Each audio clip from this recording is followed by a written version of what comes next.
Hi, this is A New Nigeria with Wale Oluwade. This is your current affairs program where we critically examine the strategic issues bedeviling Nigeria's developmental aspirations and boldly offer practical, bold, and radical ideas on building the Nigeria of our collective desires. On today's episode of the program, I have one of the senior officials of the African Development Bank with me. We will be examining in details a few of their projects that they have all over Africa, but with specific reference to the ones in Nigeria. How far have they gone in achieving the set out objectives of these projects? And since he's a development economist, I would also seize that opportunity to take his views on the current economic situation in Nigeria.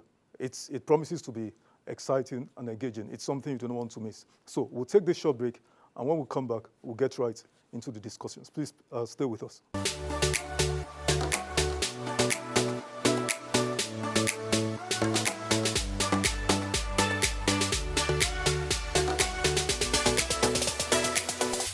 Welcome back.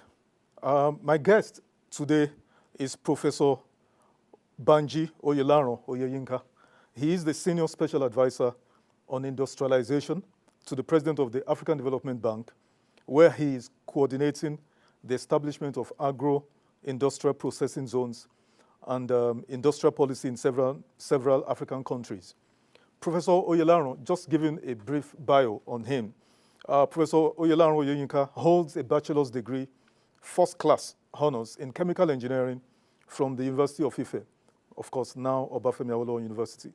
Also, master's in chemical engineering, University of Toronto, Canada, and Doctor of Philosophy in development economics, specializing in the economy of technological change and industrialization, University of Sussex, United Kingdom. He is the first Nigerian professor in the field of development economics and industrial policy.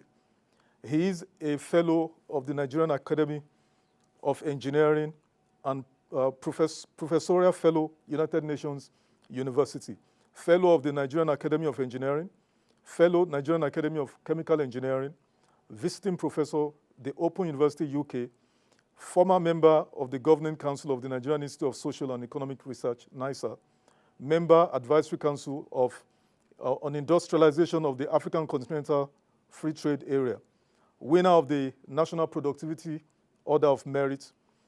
Of course, I will just stop there. Professor Oyeyinka is a global thought leader and an astute administrator who served at a very high level within the United Nations system for 20 years. His last positions being Director, Regional Office for Africa, overseeing 24 countries, also Chief Scientific Advisor, UN Habitat, and Director of Monitoring and Research Division. Prof, good afternoon. Oh, thank you. Nice to have you on the program. I was hoping you would just stop. Stop, right? I mean, I'm curious. Before we even get into our business of today, I'm curious. Yeah. How did a first-class chemical engineer get into development economics? Oh, yes. I mean, thank you so much, Wale, You're welcome. for inviting me. You're welcome, Prof. So how did you get into this, Prof? No, thank you very much. You're welcome, Like I said, I started my career in chemical engineering at University of Ife, proudly so. And I went off to do my postgraduate work in Canada. It was at that point that I began to reflect on, what is the meaning of all of this? Remember, before I went to Toronto, I was actually one of the pioneer members of the Ajaokuta Steel Company. Oh, wow. Where the project started on a very fast pace. We went to training in India. We came back. We were very enthusiastic. What year was this? This was 1979. Wow. 1979 to 1980. And, our slogan then was "Steel must roll." You could see the passion of all the young Nigerians that went there. Under the Obasanjo Murtala Mohammed military regime. Yeah. Exactly. And, the people who did HR in those days were very, very, thorough. intentional and thorough on who to select. Most of us were first class, second upper. Wow. Went off to India, trained, some went to Russia and all of that. And we came back and things began to take the turn that it took. As you know, that steel plant started very well. Then, things happened. There was the austerity measure, the oil crisis in 1982 with Shagari then. and suddenly construction stopped. And within a year, nothing was happening. And before we knew it, what we see today as an abandoned project, that was a seed of that failure. You know, the failure to plan for the future. And contractors left the site. Every day we go to office, reading newspapers, people just read complaining and, you know, bemoaning the fate of the project. At some point, we decided, look, I think maybe we should just use this time to do something. That's when I went off to do my PhD. That experience was what actually, for me, when I look back, sort of pushed me into going to development economics, to ask myself. I wanted to understand. I knew it wasn't just a technical issue that we faced. I knew it has to be something else, which we didn't fully understand at the point. And that was the beginning of my journey into development economics. Interesting. Interesting. Because I mean, when I went through your bio, I was like, wow. I mean, it wasn't just your first degree or master's. I mean, of first degree, you even had a master's, you know, so which showed a clear intention. Okay, so brilliant, Prof. Now, the AfDB that you serve as senior special advisor to the president have a slew of projects, special agro industrial processing zones all over Africa, and then in Nigeria as well. Can you speak more to that? Where I know I read through a few states, Kwara, Oyo, Imo, and even FCT, if I'm not mistaken. And then speak to me about shed more light on it. Where are we now? What's going on? Yeah. No, we started the project for Nigeria in 2019. Okay. As you know, Nigeria is a big country. Absolutely. In many countries, we just have maybe just one site. But in Nigeria, we needed to have all the geopolitical zones. So we needed to raise money that was consistent to that ambition. To that extent, we began to look for co-financing from partners also. Eventually, through some readiness index that we developed, because several states were applying at that time, we ended up with the 8 zones, which is Kano, Kaduna, FCT, Kwara, Ogun. 8 states. 8 states. In 6 zones. States. Yeah, 8 states. 8 actually sites, zones. Yeah, okay. That is 7 states and FCT. Okay. You know, and the whole process was, we used the idea of clustering. Clustering is an idea of what you call a model of industrial organization. That is, you look, it has 2 components, space and sector. In the same way, for example, you could have a pharmaceutical sector, just a clear space where you have just pharmaceutical companies. You could have a tech hub, which is far more famous. Common with the term hubs or clusters. The hub, or zones. So it's actually a clustering idea. Exactly. In the literature, it's an agglomeration of companies, institutions, regulations, all of them congregated within a zone. And so this is a vision of Dr. Adesina when he was first Minister of Agriculture. Oh, wow. A vision of him, which he called a special crop processing zone or something like that. They went very far, actually. Wow. But of course, as politics always does, the moment he left, they dropped it. And he carried on to the AfDB, where now we have 11 countries. Wow. We've raised close to $2 billion. Wow. In Nigeria alone, we raised about $540 million for this first phase. So the whole idea is to mitigate infrastructure deficit. You know, if you are coming from a country with big population and wide geographic area, you employ that kind of model where you carve out a space of efficiency, of high productivity.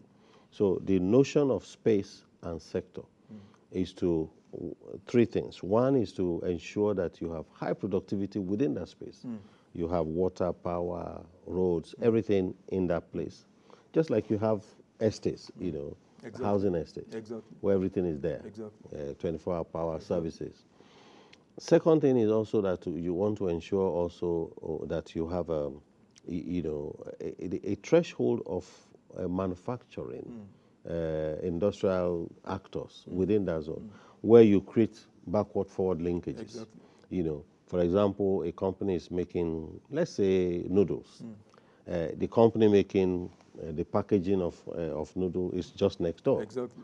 The company making gum, for example, is just next the door. entire value chain is localized in that space. It's localized in that space. And also the efficiency part of the value chain also is that you take cassava. Nigeria is the biggest producer of cassava in the world, but we probably get the least value from it. Last year, we had an export of just raw cassava. Nigeria entrepreneurs probably earn $1 million. Wow. You go to Thailand, which is like number 4 behind us. They made $1.3 billion. Wow. From export, but value addition. Value addition. They make chips, they make starch, they make all kinds of things. Wow. Of course, in Nigeria today, there are companies that are doing very well. There's a company in Oyo State that is sultry, making sorbitol.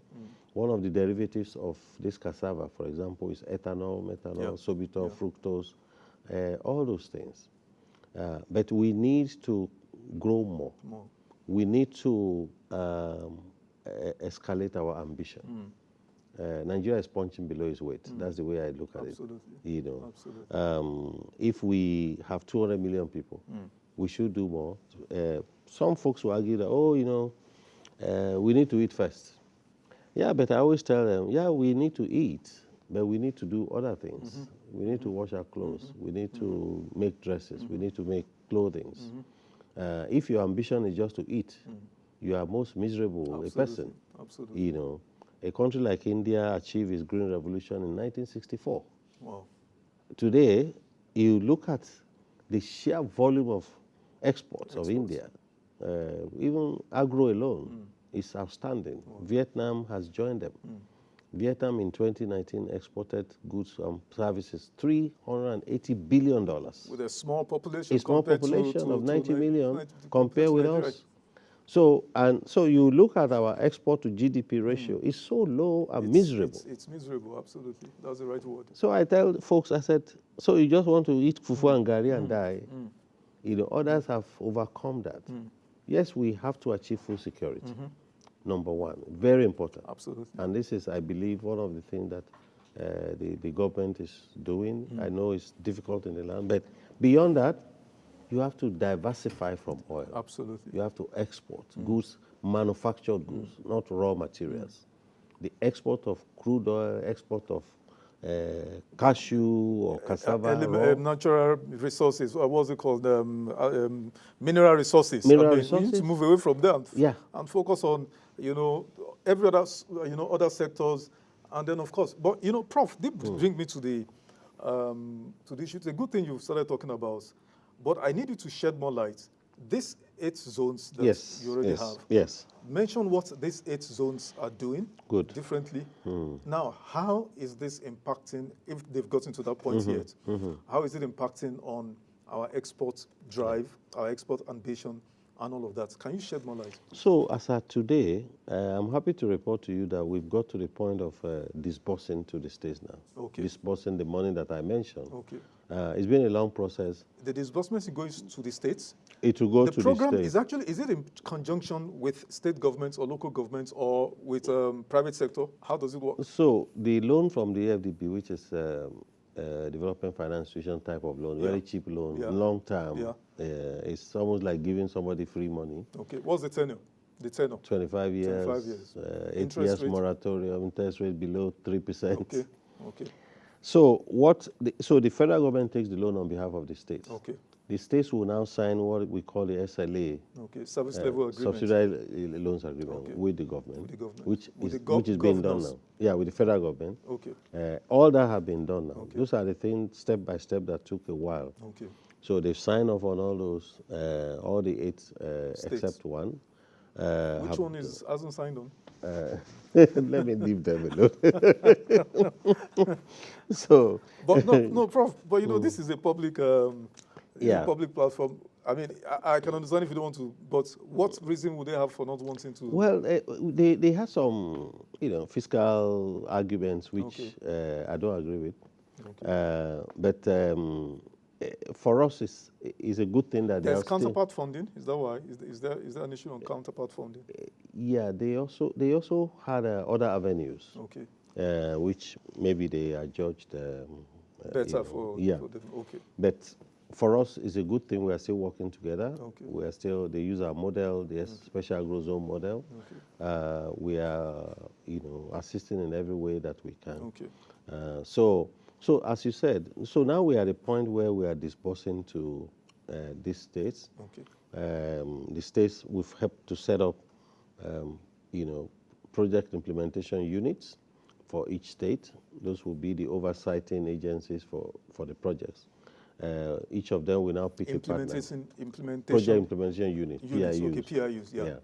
So each now, state sorry, will Prof, find, this will comprise of who now? just a couple of people, procurement officer, finance officer, we have about 5 or 6 people. Okay. Which is supported, drawn from both public and private. Private, okay. Yeah, depending on where you find the right skills. Okay.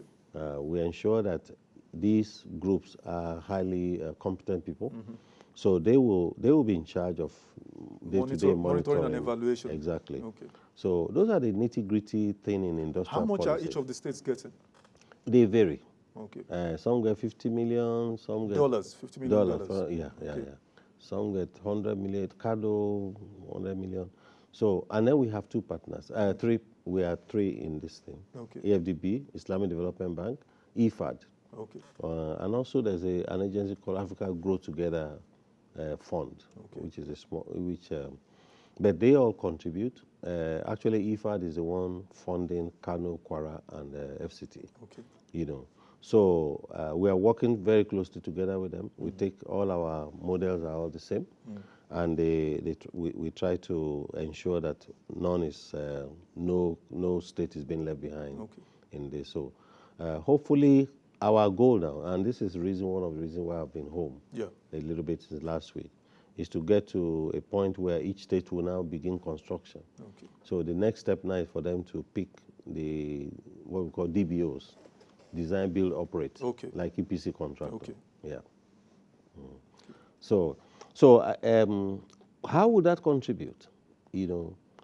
Just imagine a state like Oyo, or FCT here, for example. Like I said, it's a localization of economic activities. Yes. The sheer potential is amazing. Say FCT is just doing livestock and dairy. Kwara is just doing livestock and dairy. Oyo State is doing cassava, rice, soybean, cashew, for example. Each to of meet them, local consumption and then exports, I guess. Those are the twin goals. Okay. Ensure that we produce at scale. Okay. We produce at productive scale. What has happened to us is that our productivity has been very below scale. Below. It's so Absolutely. low. Absolutely. You take a maize, plant maize, for example. Local farmers probably get 1 ton. In some countries, they get up to 12 tons per hectare. Exactly. So this is where we lose the game. And this is what the Special Agro Zone program is doing. So apart from the factory hub, we also build productivity enhancement programs all across 70, 100 kilometers around those states. So, and we expect to see a new Nigeria. Wow. Brilliant. Brilliant. I went and I saw, this literature about this program that has 4 different components. Yes. Components 1, infrastructure development and agro industrial hubs. Yeah. Management. Then the second component is cultural productivity and production. Yes. Then the third component, policy and institutional development. The 4th, program coordination and management. Exactly. So from what you said, we're getting to component 2 now. Yeah. Am I right? Yeah. Okay. So to build the structure. Yeah. So each state now will put some together. They will also have their partners who will bring equity and also build the zones. So they will do the infrastructure and all of those. Yes. Our role has been consistently also doing capacity building. Okay. Like all these PIUs, for example, our staff have been to many of these states so many times, put them in, and I must say that many of them are doing very well. Okay. and the policy coordination extremely important. Very important. Very important. Yeah. Very important. So I asked earlier, Prof. I think you skipped that. So mention the specific. Okay, you said FCT is doing livestock and dairy. FCT. Oyo is doing cassava. Yeah, cassava, soybean, rice. Ogun also something closer like that. Okay. Imo also wants to do livestock, including poultry. Okay.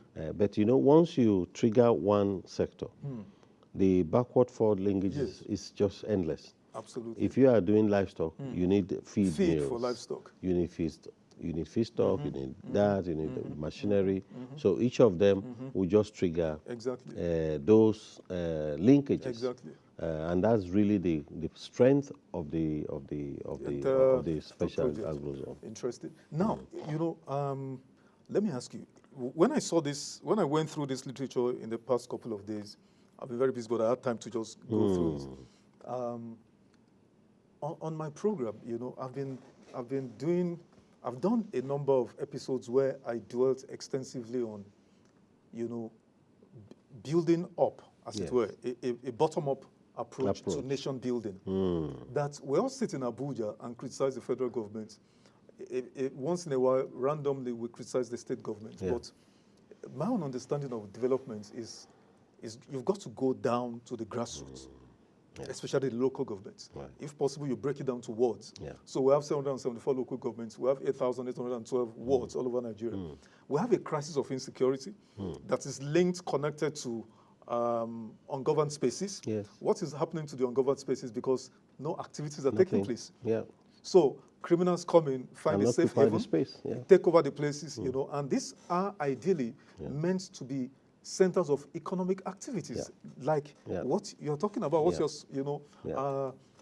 so, Prof, can you explain to Nigerians, how did we miss it?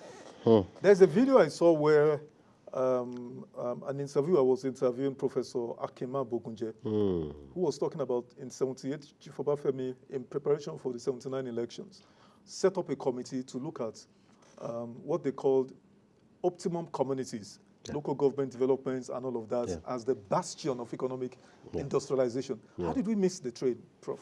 No, thank you very much. You actually are describing the theory behind clustering. Absolutely. And the two steps. One is the localization issue. You localize economic activities. Absolutely. Whether the unit is local government, whether it's a ward, whether it's a state, whether it's just some geographic space that you have chosen based on business. So when you do what we are doing, and we are able to propagate this all over the country, all over local governments, for example, because then you go to the very root of the issues in those localities. In fact, this is really something I've been reflecting upon. That without actually articulating it, what we've done is to go to the root of the issues in every locality. For example, in choosing the commodities by each state, it was totally democratized. We brought commissioners of agriculture, industry, finance into a room at the beginning of this whole journey. And we asked them, where in your state is the location where you feel it's optimum to place a special agro zone? And what are the commodities that you have in abundance? In your state. You have comparative advantage. You have comparative advantage. So, and that was actually how we started. Arrived at this. So this is not something that was done, random. Sent on a sentiment on randomly. No. Each of them were picked by specialists. Absolutely. And even after you've done that, we insist on feasibility studies to actually demonstrate that this profitability, markets, where is it, production center. We go into extreme details. That's why it took so much time. So, but to the political economy of what you're saying, Chief Obafemi actually, he was just like 100 years ahead of his time. He's foresaw the optimum community issue is actually a localization of economic activities. It's clustering. And by the way, one of those sites in Oyo State is called Fashola. The new government in Oyo State actually revived Fashola. You can Google it online. You see that they've actually redeveloped the place. And now they have about about 4 or 6 companies already Wow. there. Wow. Some doing dairy, Wow. some doing this. In Oyo town, I suppose? In Oyo State Oyo. is a place called Fasholania IT. Okay. So, and so it's sort of very a mimic of what we're doing now. For example, like I told you, apart from the major industrial or factory hub itself, we will also have what we call agric transformation centers. Yeah, you said so. You know, in Oyo State is in Erua. Erua also in the past was somewhere that Chief Awolowo did something similar. Exactly. I'm sure if you go to any of the states in Southwest, you find people tell me, I've not been to all of them, that some of them you think it was constructed just 10 years ago. Wow. Because of the quality. The quality and the attention, to details to and details. all of that. We're talking of 60 years ago, thereabouts. So this is what we want to ensure, that we localize economic activity, that we create jobs within those localities, that the microeconomic situations of those localities address the broader macro issues, that we also ensure that we prevent rural-urban migration, so that people can thrive and achieve their destinies within those localities, because they are just as good as where you are running to. Absolutely.